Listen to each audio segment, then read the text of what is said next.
రెండవ రాశి వృషభ రాశి గురుగారు. వృషభ రాశి వారికి ఈ ఆగస్టు నెలలో ఎలా ఉందో ఒకసారి తెలియజేస్తారా? వృషభ రాశి తుల వృషభయో భృగు, శుక్రుడు అధిపతి. శుక్రుడు బాగున్నాడు. అయితే కొన్ని రాసుల్ని ప్రత్యేకించి చెప్పుకోవాలి. ఏమిటంటే సింహరాశి. సింహం అమ్మవారి యొక్క వాహనం.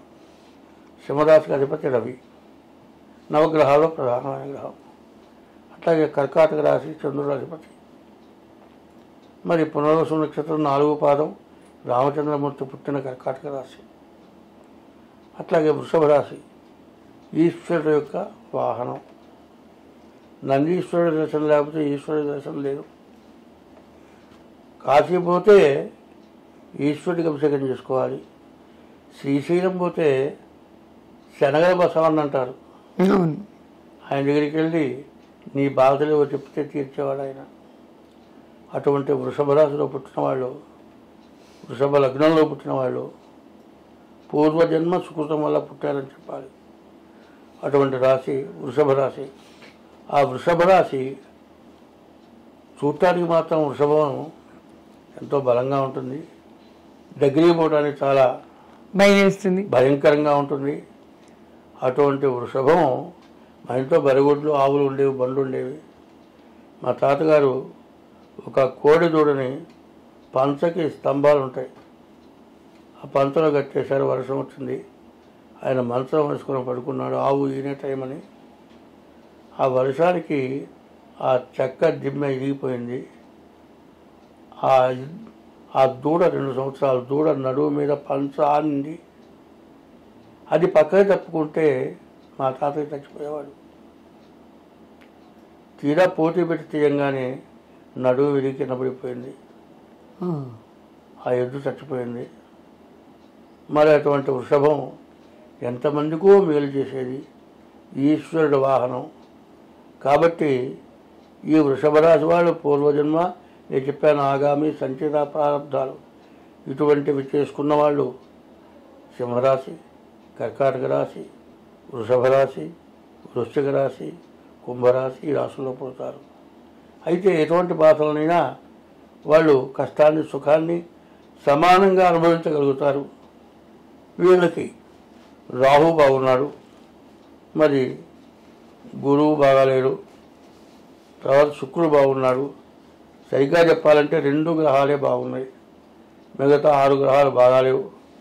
కాబట్టి వీళ్ళు ఏమి చేయాలంటే వృషభ రాశిలో పుట్టినటువంటి వాళ్ళు నందీశ్వరుడు అంటారు.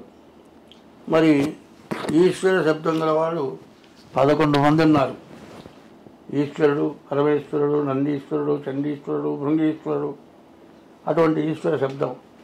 ఈశ్వర శబ్దం వచ్చిందంటే కోటి ఉన్నవాడు ఈశ్వరుట, 1,00,00,000 రూపాయలు ఉన్నవాడు, కోటీశ్వరుడితో సమానమైన వాళ్ళు, అన్నింటినీ భరాయించగలవాళ్ళు.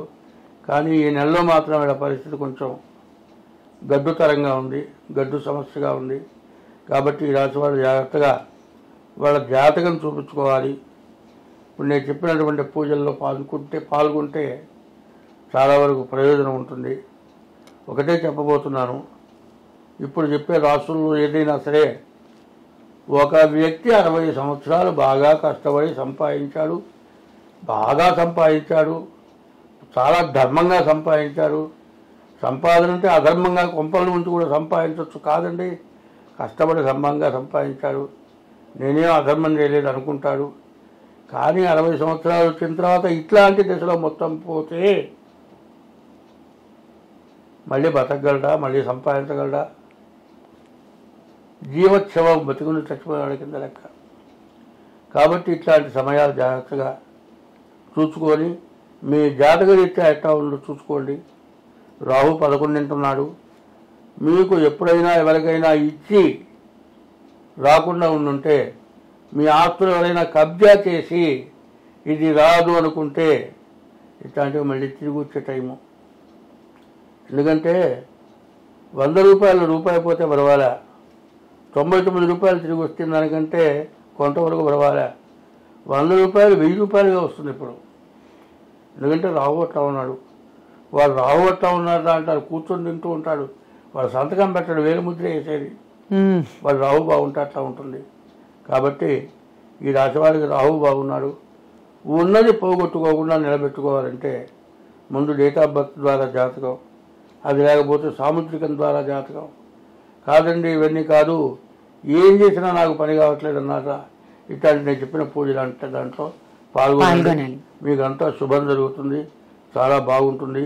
పూర్వజన్మ సుకృతంతో పుట్టిన వాళ్ళు కానీ ఎట్లా పుట్టినా కూడా ప్రతివాడికి ఒక సమస్య అయిపోయింది. చదువుకుంటున్నారు, పెద్ద పెద్ద ఉద్యోగాలు చేస్తున్నారు, వాళ్ళ పిల్లలు చదివించాలనుకుంటున్నారు. ఒక ఎల్కేజీలో చేస్తే 60,000 కట్టాలట.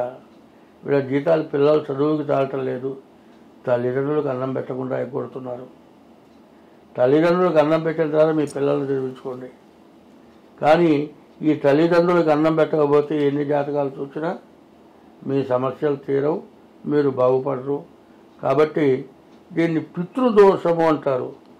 9 రవి బుధులు ఉంటే పితృదోషం అంటారు.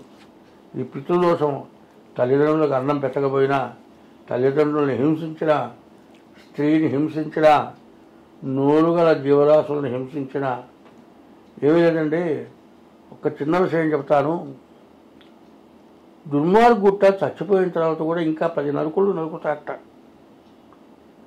పాము విషసర్పం కదా, దానికి ఏదైనా మన కాలు తగిలి తొక్కిలు తగిలితేనే కలుస్తుంది, అవును, లేకపోతే మన జోలికి రాదు. అంటే మానవుడు విషసర్పం గురించి చెప్తున్నా, భయంకరమైనటువంటి వాడు. కాబట్టి మనమే గొప్పవాళ్ళం, మనమే మంచివాళ్ళం అనుకోవద్దు. విషసర్పం చాలా మంచిది. ఎందుకంటే కొన్ని వ్యాధులు వచ్చి కోమాలో ఉండి ఈ రోజున ఎయిడ్స్ వచ్చిన వాళ్ళకి పాము యొక్క విషాన్ని మందుగా ఎయిడ్స్లోగా నయం చేస్తున్నారు. అది కూడా ఉపయోగపడుతుంది. కానీ మన శరీరంలో ప్రాణం పోయిన తర్వాత ఒక్క పోటు ఉంటే ఏమన్నా పనికొస్తుందా? ఎందుకు పనికిరాదు. కాబట్టి ఈ రాశి వాళ్ళు పుణ్యం చేసుకున్నారు, కానీ కొన్ని పొరపాట్లు జరుగుతున్నాయేమో. ఆ జరిగే పొరపాట్లు పోవటానికి మీ జాతకం చూపించుకుంటాం 1. 2వది నేను చెప్పే పూజలు లాంటి పూజల్లో పాల్గొంటాం 2. ఇది చాలా మంచిది. స్వస్తి. నమస్తే గురుగారు.